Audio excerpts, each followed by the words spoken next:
Nice Oh, job. thank you. Almost like we're taking technology and then we go to pop culture at the same time, like in Ready Player One and now Ready Player Two, like you have this amazing intersection of pop culture with a vision of the future. And I think the reader or the movie viewer can almost get a little bit of a vibe.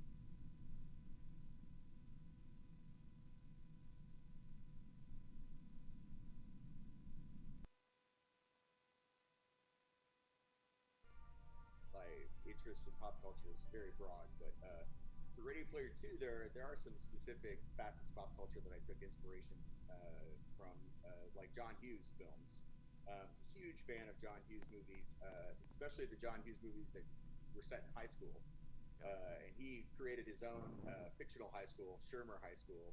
His high school movies took place like Ferris Bueller's Day Off and Kids in Weird Science, Pretty in Pink. They all went to a version of Shermer High School, and I was always fascinated with high school being the setting for all these dramas about young people's lives, Yeah. and especially The Breakfast Club. It's probably my favorite of all time, and the like I think 90%, 95% of that movie takes place in the school library, which ends up being like this social battlefield for the four kids as they get to know each other. And I always thought that was the library is a fascinating place to set a movie. And it might be the only movie that's completely set in a library. Yeah, Breakfast Club, one of my favorites. I love the soundtrack as well to that movie. Oh, so great! Yeah. So good. Seems like the book was so fun to write. Are there any moments that you felt were super fun without giving away too much?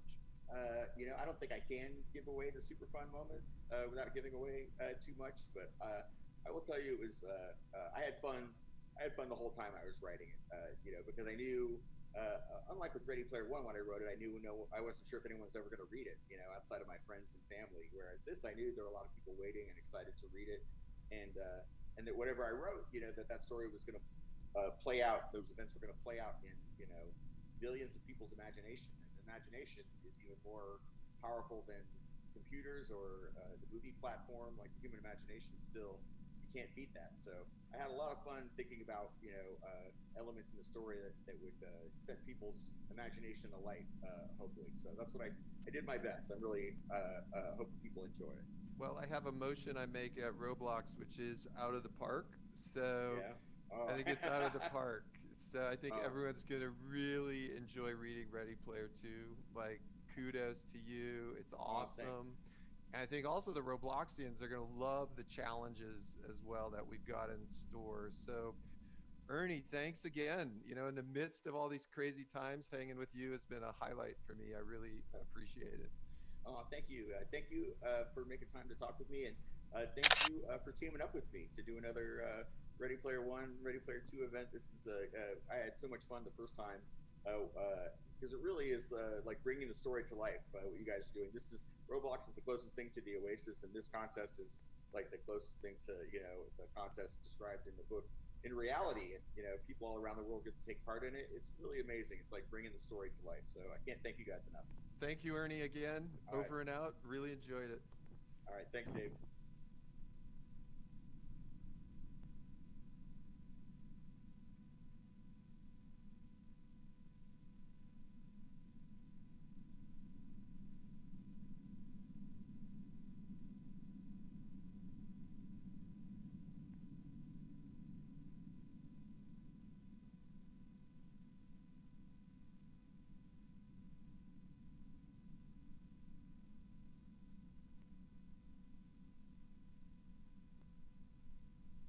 Hey, this is Dave Bazuki, CEO, founder of Roblox, and I'm here with Ernie Klein. Hey, Ernie.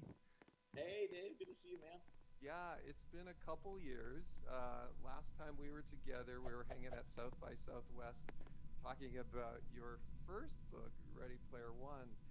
But today it's Ready Player Two, and we're celebrating the publication in the U.S. and the U.K. I think it's safe to say this is probably the most highly anticipated fiction book of 2020. It's clearly on track to be a massive hit.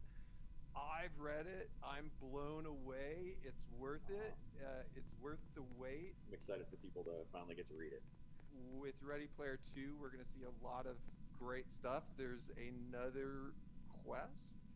Um, there's some technical advancements that Halliday left for Wade that could change a lot of things. We've got a lot of action. I think, it's not just the future of the Oasis, it's even a bigger future at stake. Because you're a visionary and you're thinking about VR all the time, I think there may be even hints and advancements there. So there's a lot in this thing coming. It's lots happened since I wrote the first book. I sold it back in 2010, so it's been 10 years, and the whole landscape of VR has changed since then. So there was a lot to take into consideration when I was writing Ready Player 2. The event we did on Roblox in 2018 had 13 million people participate. I think it's fair to say this is going to be even bigger. That first Roblox event was amazing, and I heard about it from people all around the world were excited about it. And my eldest daughter, had been playing Roblox for years, so it was really exciting to have Ready Player One take over her favorite game for a while and have her compete in the contest. I warned her she couldn't win, which disappointed her, but she still had fun participating.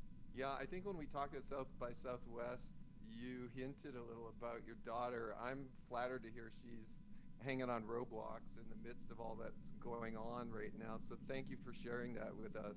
It's been a huge boon for, I think, kids everywhere. Just because it's like the Oasis, it's the closest thing to the Oasis the kids have right now. And just being able to jump in to Roblox whenever they get bored and be with their friends and spend time together in a virtual space has been really therapeutic. So you guys are doing good work. So, hey, you're making history with Ready Player 2. Let's roll back to Ready Player 1 because you captured the imagination, I think, of just so many people from so many walks of life. And there was a movie that came out of that, which was also incredible. Does anything stand out for all of us that, fantasize about making movies and being in the movies and working with Spielberg? Does anything stand out from that experience for you? Well, the whole experience stands out. This past year, I've kind of been living in my memories of it. So I've been in quarantine for a big chunk of the year. I've spent a lot of time thinking about what a great year 2018 was and how it just exceeded all my expectations. Really what you imagine making a movie with Steven Spielberg is it's really like that.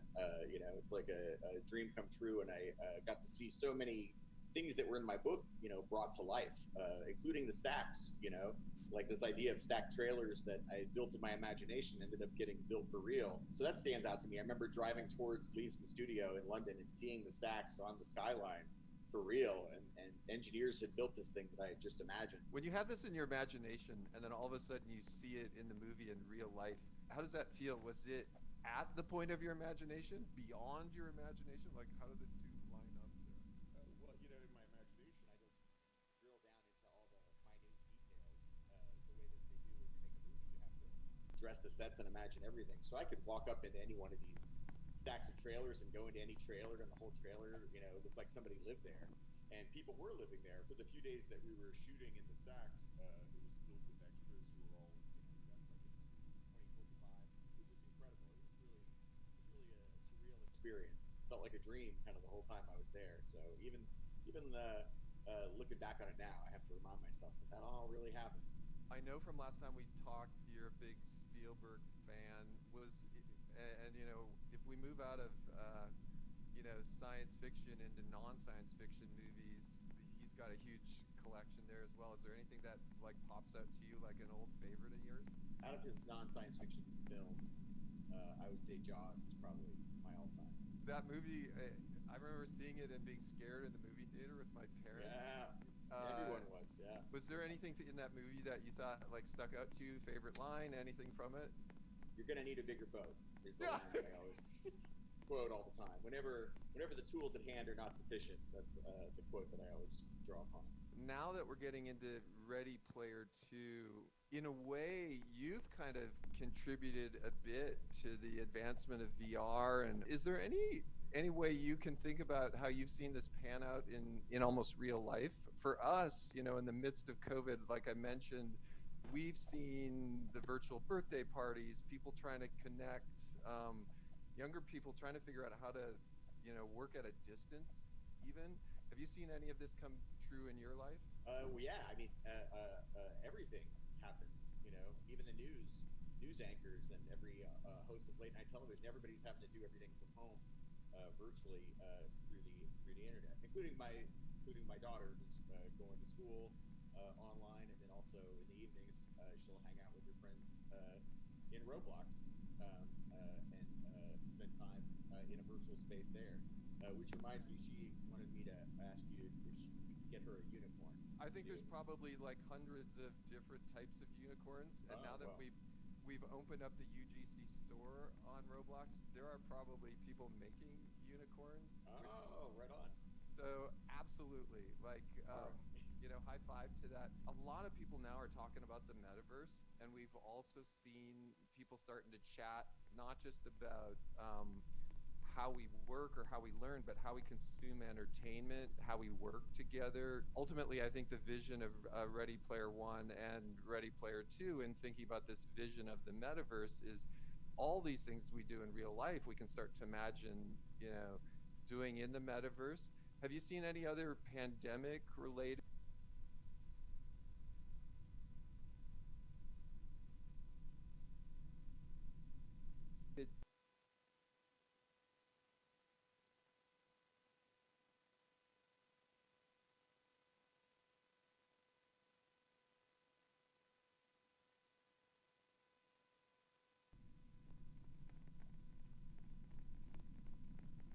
There's a VR app called Big Screen where you can hang out in a virtual cinema and with up to like 12 of your friends and all watch a movie together. And afterwards, when you hung out in a virtual space, you really feel like you spent time together. It's really amazing. Yeah, so we did, like the One World Together concert inside of Roblox, and there was this really interesting thing of walking around with friends, then looking up at the screen. I found myself going from in 3D screen to full screen mode, back and forth, and I really like looking over to my friend next to me and like watching it together. I caught a little of that energy, which I think is what we're all hopeful that the metaverse can kind of bring. So I'm looking behind you, um, at your vehicles. I actually have two DeLoreans hidden back here. So this is my garage where I come for inspiration. When I was just out of high school, I had a 1969 Pontiac Firebird, 400 Oh, cubic inch V8, four speed. I I know DeLorean is like super favorite for you. Do you use the DeLorean? Like, how often do you drive it? I like to take this car out every night between usually like 8 and 10 o'clock, and listen to 80s music, and just like recharge my creative batteries. And whenever I take it out, it always makes people happy. You know, when they're seeing the car, it's usually somebody's seeing the DeLorean for the first time, and they've never seen a time machine in person. So it's like a traveling happiness mobile.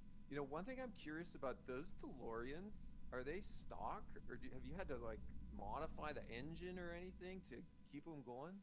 Yeah, they're all like 35 years old. They made all the DeLoreans between 81 and 82, so they're all about 40, almost 40 years old now, and they do require a lot of work to keep them running. And then plus adding all they obviously don't come with all the flux capacitor and wormhole emitter and all the Back to the Future gear. That's all has to be kind of scavenged and cobbled together. So I've been making it more screen accurate over the years. There's always more tweaks I can do to make it cooler. So it's like a hobby, having a car like an old car like this antique is it's a fun hobby to have. And I think, in a sense, I think those are stainless, aren't they? Like, Oh isn't yeah, the they never rust. Yeah, isn't that they like the never. Cybertruck 4 years earlier? I know. Yeah, yeah. It's the Cybertruck definitely looks like it took some inspiration from the DeLorean. For a car that came out 40 years ago, it's still the most Yeah. futuristic looking car there is. It looks like a spaceship. Hey, so I know, with Ready Player One and now with the release of Ready Player Two, your life's probably gone through a lot of change. Mine has too. There was this time before, in the early days of Roblox, it was Eric and me, like two of us, just working on this thing, and then Matt and John joined us. and that was a